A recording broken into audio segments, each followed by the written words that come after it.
అద్భుతంగా చాలా బ్రహ్మాండంగా మరి పోరాటం చేసిన మా బీఆర్ఎస్ పార్టీ నాయకులకు కార్యకర్తలకు పేరు పేరున సోషల్ మీడియాలో కూడా బ్రహ్మాండంగా పార్టీకి మద్దతుగా అండగా నిలబడ్డ మా తమ్ముళ్ళకి మా చెల్లెలకి అందరికీ పేరు పేరున వారికి హృదయపూర్వకంగా ధన్యవాదాలు తెలియజేస్తూ మరి రాష్ట్ర వ్యాప్తంగా నిజానికి అధికార పార్టీ ఎన్ని రకాలుగా ఈ ఎన్నికల్లో సామధాన భేద దండోపాయాలు ప్రయోగించే ప్రయత్నం చేసినా వారు స్పష్టంగా ప్రజల మనసు గెలుచుకోవడంలో విఫలమైనారు అని చెప్పుకోక తప్పదు. మరి సాధారణంగా ఎన్నికలు మీరు ముఖ్యంగా పంచాయతీ ఎన్నికలు కానీ మున్సిపల్ ఎన్నికలు కానీ చూస్తే అధికారంలో ఉన్న పార్టీకి ముఖ్యంగా ఇంకో 2-3 ఏళ్ళు ఉండే అవకాశం ఉన్నప్పుడు, అధికారంలో కొనసాగే అవకాశం ఉన్నప్పుడు మరి ఇది అధికార మార్పిడి కోసం జరిగేది కాదు కదా అనే ఆలోచన ఈ మధ్యన దేశవ్యాప్తంగా ప్రజల్లో కనబడుతూ ఉన్నది. కానీ దానికి భిన్నంగా తెలంగాణలో మీరు చూసినట్టయితే మొన్న పంచాయతీ ఎన్నికల్లో 2 ఏళ్ళు తిరగకముందే కాంగ్రెస్ పార్టీకి ప్రజలు బుద్ధి చెప్తూ దాదాపు 40% గ్రామ పంచాయతీలు బీఆర్ఎస్ పార్టీ కట్టబెట్టారు.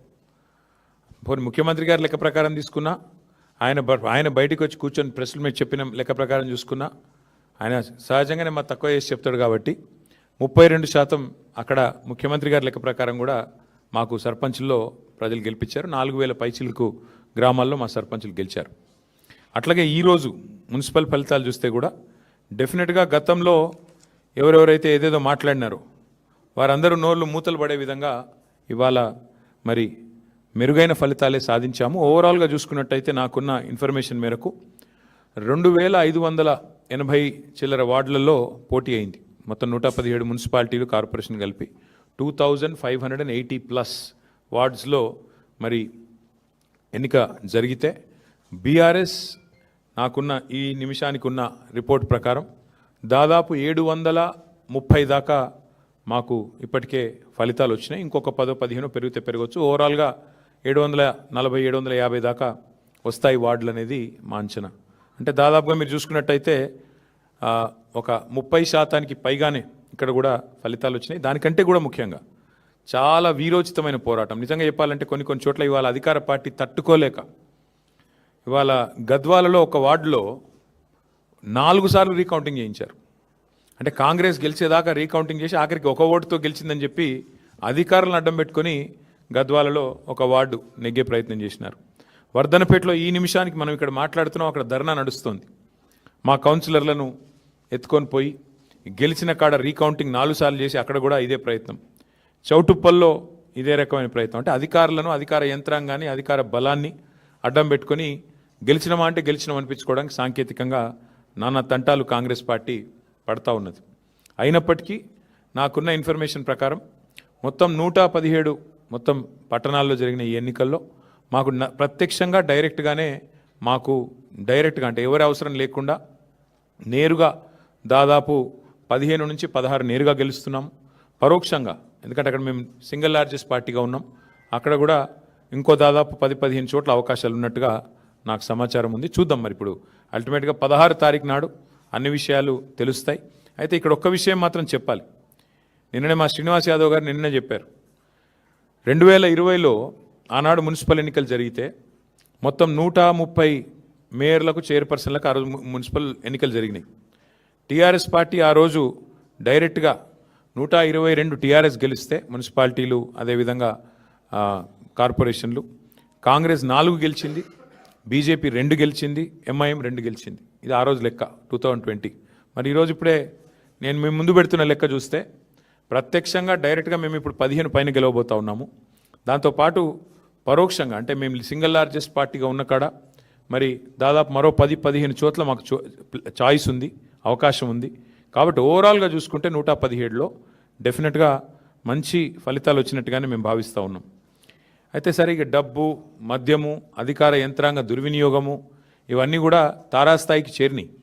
చూస్తూ ఉన్నారు, మీరు కూడా చూస్తున్నారు. ఇప్పుడు మీరు కూడా టీవీలలో మీరు కూడా స్క్రోలింగ్లు ఇచ్చారు, మీరు కూడా వీడియోలు ఇచ్చారు. చాలా చోట్ల మరి పెద్ద ఎత్తున విస్తృతంగా అధికార దుర్వినియోగం కూడా జరిగింది. అయినప్పటికీ ఓటర్లు మాత్రం భయపడకుండా బయటకు వచ్చి ఓటేసినందుకు వారికి కూడా మేము ధన్యవాదాలు చెప్తా ఉన్నాం. సరే, అక్రమాల ద్వారా ఇక మొదలుపెట్టినారు ఆల్రెడీ. బేరాలు, బేరసారాలు, ఎత్తుకుపోవడాలు, పోలీసులను పంపించి బెదిరించడాలు ఇవన్నీ మొదలైనవి ఆల్రెడీ రాష్ట్ర వ్యాప్తంగా. ఎట్లా గెలిచిన దాన్ని, మా దగ్గర గెలిచిన దాన్ని కూడా లాక్కునే ప్రయత్నం కూడా చేస్తూ ఉన్నారు. అయినా కూడా పర్వాలేదు, కొట్లాడతాం. అయితే మాకు సంతోషకరమైన విషయం ఏమంటే, సింగరేణిలో జరుగుతున్న బొగ్గు కుంభకోణం ఏదైతే ముఖ్యమంత్రి గారి బావమరిది కీలక పాత్రధారిగా, ముఖ్యమంత్రి బావమరిది కింగ్ పిన్గా సింగరేణిలో ఏదైతే 6,000 కోట్ల కుంభకోణాలు చేసినారని మేము బయట పెట్టినామో, దాని తర్వాత మాతో పాటు CPI, communist party of India కలిసి వచ్చి మాకు చెన్నూరు నియోజకవర్గంలో క్యాతన్పల్లి మున్సిపాలిటీలో మాతో పాటు కలిసి ప్రచారంలో పాల్గొనడమే కాకుండా సీతారాములు గారు ఈరోజు ఆ మున్సిపాలిటీ కూడా మేము గెలుచుకున్నాం. అంటే సింగరేణి ప్రాంతంలో, సింగరేణిలో జరుగుతున్న దోపిడీ ఏదైతే ఉన్నదో, ఈ దోపిడీలో ముఖ్యంగా కాంగ్రెస్, బీజేపీ కలిసి పనిచేస్తూ ఉన్నాయి కాబట్టి వారిని నిరోధించడానికి సిపిఐ కలిసి వస్తే వారిని కూడా కలుపుకున్నాం. ఇక్కడికి వచ్చే ముందు మిత్రులు కొత్తగూడెం శాసనసభ్యులు రాష్ట్ర సిపిఐ సెక్రటరీ సాంబశివరావు గారితో కూడా నేను మాట్లాడాను. కొత్తగూడెంలో కూడా ఈరోజు హంగ్ వచ్చింది. అక్కడ కూడా సిపిఐకి 25 ఏదో వచ్చినట్టున్నాయి, మాకు 9, 10 వచ్చినట్టున్నాయి. కాబట్టి నేను వారికైతే ఓపెన్ ఆఫర్ ఇచ్చినాను.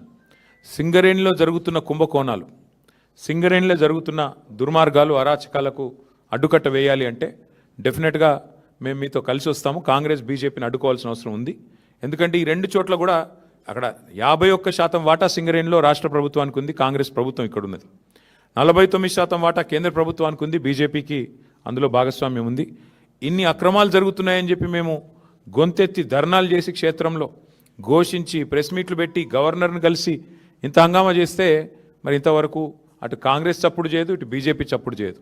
అందుకే మిత్రులు సిపిఐ రాష్ట్ర సెక్రటరీ మరి సాంబశివరావు గారికి నేను ఫోన్ చేసి చెప్పాను, మీరు కనుక తీసుకోవాలనుకుంటే కొత్తగూడెం కార్పొరేషన్ మీరు తీసుకోండి, మేము మద్దతు ఇస్తాం ఓపెన్గా అని చెప్పి కూడా వారికి చెప్పడం జరిగింది. ప్యూర్లీ ఒకటే ఉద్దేశం, సింగరేణిలో జరుగుతున్న దోపిడీని, సింగరేణి కేంద్రంగా ఉన్న కొత్తగూడెంలో తప్పకుండా అక్కడ మరి కాంగ్రెస్, బీజేపీని ఎండగట్టాలన్న ఉద్దేశంతోనే ఈ ఆఫర్ కూడా మేము ఇచ్చాము.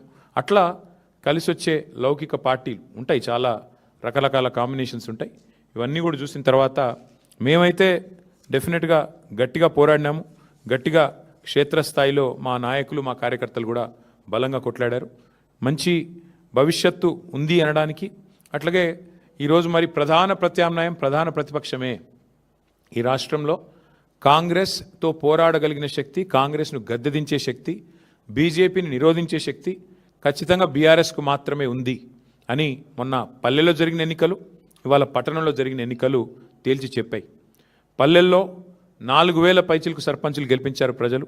మరి అట్లాగే పట్టణంలో కూడా ఈరోజు చూస్తే దాదాపు 730-740 వార్డులు గెలిచి అక్కడ ఇక్కడ రెండు చోట్ల కూడా ప్రధాన ప్రతిపక్షం కేవలం బీఆర్ఎస్ మాత్రమే, పోరాడే సత్తా ఉన్న పార్టీ బీఆర్ఎస్ మాత్రమే. రెండు పార్టీలు, ఒకటి ఢిల్లీలో అధికారంలో ఉంది, ఇంకోటి రెండోది రాష్ట్రంలో అధికారంలో ఉంది. కానీ ఈ రెండు పార్టీలు ఉన్నప్పటికీ, ఎన్ని రకాల కుయుక్తులు పనినప్పటికీ బీఆర్ఎస్ఏ, కేసీఆర్ గారి నాయకత్వమే ఈ రాష్ట్రానికి శ్రీరామ రక్ష అని చెప్పి మళ్ళీ ఒకసారి అటు పల్లెల్లో ఇటు పట్టణంలో ప్రజలు తేల్చినట్టయింది.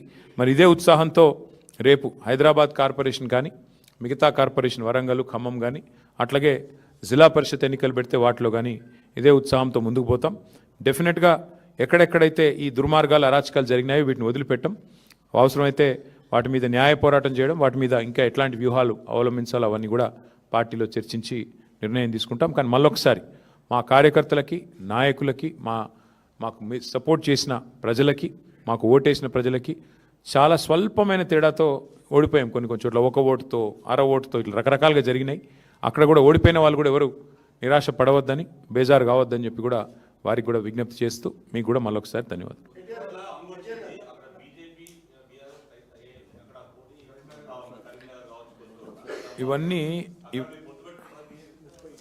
ఇవన్నీ బ్రదర్, ఇవన్నీ ఒక దగ్గర లేట్ల పరిస్థితి దాదాపు 30 చోట్ల ఉంది. కావాలంటే లిస్ట్ చదవమంటే చదువుతా. నాగర్ ఉంది ఎక్కడెక్కడ హంగు ఉన్నది అనే దానికి ఇగో చదువుతా నేను.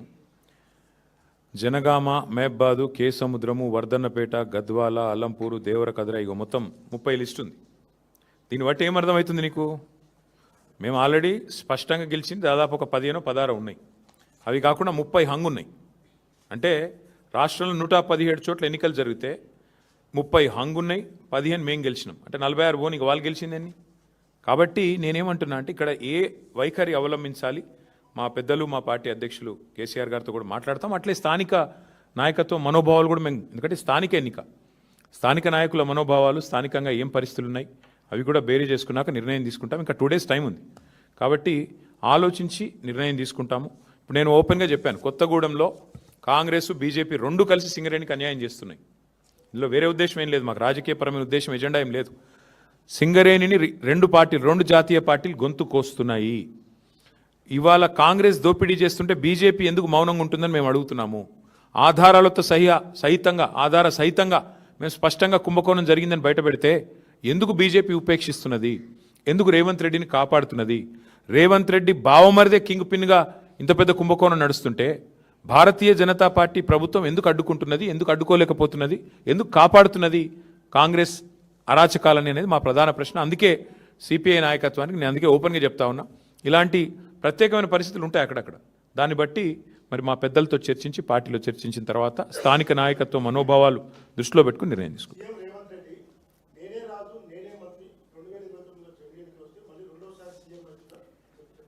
సరే అనేది ఇక చాలామంది అట్లా అనుకున్న వాళ్ళు ఇదివరకు చూడలేదా? తుగ్లక్ ఉండే ఒకడు, ఇక చాలామంది ఉన్నారు అసంటోళ్ళు. అట్లాంటి పిచ్చి తుగ్లక్లు చాలామంది ఉంటారు. అట్లాంటి వాళ్ళు వస్తారు పోతారు, ఎవ్వరూ పర్మనెంట్ కాదు. నేనే రాజు నేనే మంత్రి అనుకున్న వాళ్ళు చాలామంది అట్లనే గాలి కొట్టుకొని పోయినరు. ఈ దేశము చాలా గొప్ప దేశం. ప్రజల చైతన్యాన్ని కూడా ఎవరైనా తక్కువ అంచనా ఇస్తే చాలా తెలివి తక్కువది. ఈ దేశంలో ఇందిరాగాంధీ గారు ఓడిపోయినారు, ఎన్టీ రామారావు గారు ఓడిపోయారు, కేసీఆర్ లాంటి తెలంగాణ తెచ్చిన నాయకుడు కూడా మన కామారెడ్డిలో దురదృష్టవశాత్తు ఓటం పాలయ్యారు. సరే రేవంత్ రెడ్డి గారు అక్కడ 3rd వచ్చారు, అది వేరే విషయం అనుకో. కానీ పాయింట్ ఏంటంటే ఈ దేశంలో అట్లా రేవంత్ రెడ్డి లాగా విర్రవీగిన వాళ్ళు, నేనే రాజు నేనే మంత్రి అన్న వాళ్ళు చాలామంది వచ్చారు, చాలామంది పోయారు. కానీ దేశం అట్లే ఉంది, ప్రజల చైతన్యం అట్లే ఉంది. చైతన్యాన్ని తక్కువ అంచనా వేసిన వాళ్ళు ఎవరైనా కూడా గాలికి పోతారు భవిష్యత్తులో. పార్టీ మారిన ఎమ్మెల్యేల విషయంలో మేము మొదటి నుంచి ఒకటే చెప్తున్నాం. రేవంత్ రెడ్డి గారు మళ్ళీ నాకు తెలిసి ఇవాళ వచ్చి మేము గెలిచినాము, మాకు తిరుగులేదు వెరుగులేదు, నేనే రాజు నేనే మంత్రి అని మళ్ళీ పోజులు కొడతాడు. నేను రేవంత్ రెడ్డిని ఒకటే అడుగుతున్నా, మీరు కూడా అడగండి, ఇలా ప్రెస్ మీట్ పెడతారు కదా, అడగండి. నిజంగా నీ గవర్నమెంట్ మీద నీకు అంత నమ్మకం ఉంటే ఆ 10 మందితో రాజీనామా చెప్పించి ఎలక్షన్కి చూద్దాంపా. ఎందుకంటే ఇవి స్థానిక ఎన్నికలు. ఆ స్థానికంగా మోరీ బాగుందా, ఆడ నీళ్ళు వస్తున్నాయా లేవా, ఆడ అభ్యర్థి ఓడిపోయిందా గెలిచిండా, వీటన్నిటి మీకెళ్ళి నడుస్తుంది. ప్లస్ ప్రభుత్వం ఎన్నిటి మీకెళ్ళి నడుస్తుంది. నీకు తెలుసు నాకు తెలుసు. ఇప్పుడు బాన్స్వాడ్ ఉంది ఫర్ ఎగ్జాంపుల్ చెప్తున్నాను. నేను పోయి మొన్న ఆడ సవాల్ చేసిన పోచారం గారిని, రండి రాజీనామా చేసి రండి, భయం ఎందుకు? నిజంగానే బాన్స్వాడ మున్సిపాలిటీ గెలిచిన అంటది కదా కాంగ్రెస్, రా మరి గోదాలోకి రా, బాన్స్వాడలో రాజీనామా చేయి. ఒక పోచారం గారే కాదు, 10 మంది ఎమ్మెల్యేలు ఎవరైతే ఇవాళ కాంగ్రెస్ వాళ్ళు వాళ్ళ పార్టీలో చేర్చుకున్నారో, సరే స్పీకర్ గారు చేర్చుకోలేదని చెప్పి ఏదో సాంకేతికంగా చెప్తుండు, కానీ మీకు తెలుసు మాకు తెలుసు ప్రజలకు తెలుసు. అక్కడ ఎన్నికలకు రండి, రాజీనామా చేయండి, ఎన్నికలకు రండి, ప్రజలు చెప్తారు. 10 చోట్ల ఉప ఎన్నికలు వస్తే డెఫినెట్గా అదొక ఇండికేటర్ అవుతుంది. ఇక అక్కడక్కడ జరిగిండొచ్చు, అక్కడ లోకల్ కండిషన్స్ ఏందో నాకు తెలియదు, బట్ అక్కడక్కడ జరిగిండొచ్చు.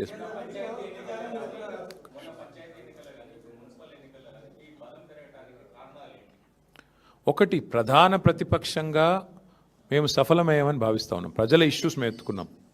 6 గ్యారంటీల అమలు వైఫల్యం, 420 హామీల అమలు వైఫల్యం, బలహీన వర్గాలకు ఈ ప్రభుత్వం చేసిన మోసాన్ని ఎండగట్టడంలో, మైనారిటీలకు ఈ ప్రభుత్వం చేస్తున్న అన్యాయాన్ని ఎండగట్టడంలో, దళిత గిరిజనులకు ఈ ప్రభుత్వం ఇచ్చిన హామీలు ఎగ్గొట్టిన విషయంలో కానీ, మహిళల విషయంలో కానీ, యువకుల విషయంలో కానీ, ప్రతి విషయంలో అందరికంటే యాక్టివ్గా అగ్రెసివ్గా ముంగటున్నది బీఆర్ఎస్ పార్టీ, కేసీఆర్ గారి నాయకత్వం.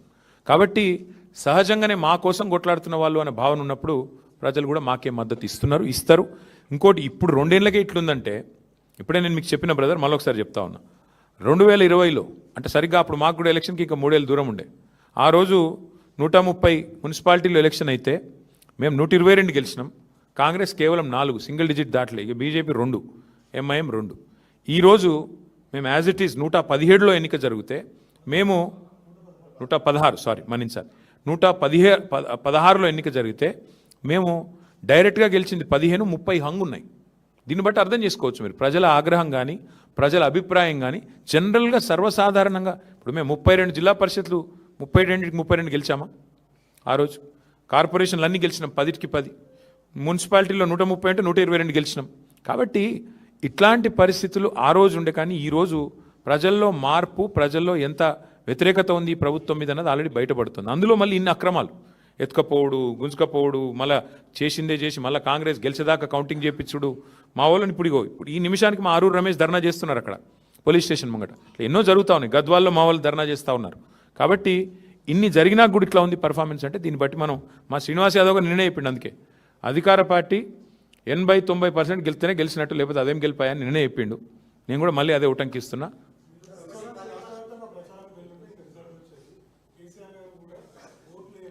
మేము మీకు ముందే చెప్పాను బ్రదర్, మీరు నాతో చిట్ చాట్లో మీరు నాకు ఒక 3-4 రోజులు ముందు కలిసిండ్రు. అప్పుడే చెప్పిన నేను స్థానిక ఎన్నికలు స్థానికంగానే కొట్లాడతామన్నారు. నేను ఒకటి జిల్లాకు 2 జిల్లాలకు పోయినా, వరంగల్ పోయినా, నిజామాబాద్ పోయినా తప్ప ఎక్కడ పోలేదు. మిగతా నాయకులు కూడా ఎవరి జిల్లాలో వాళ్ళు ప్రచారం చేసినారు, ఎవరి క్షేత్రంలో వాళ్ళు.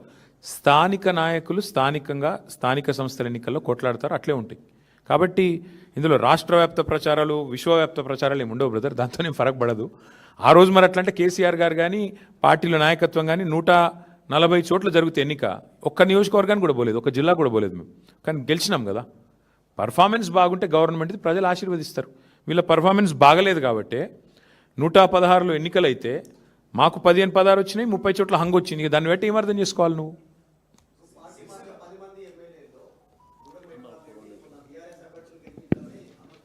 ఒక్క నిమిషం మిగతా విషయాలు శ్రీనివాస్ యాదవ్ గారు చెప్తారు. ఒక్క నిమిషం. ఎల్లుండి అవతల ఎల్లుండి ఉంది కదా. ఇప్పుడు ఒక 35 సంవత్సరాలు అవుతుంది నేను రాజకీయాల్లోకి వచ్చి. మీకు ఎప్పుడైనా కానీ రాజకీయాల్లో లోకల్ బాడీస్ అనేది ప్రభుత్వానికి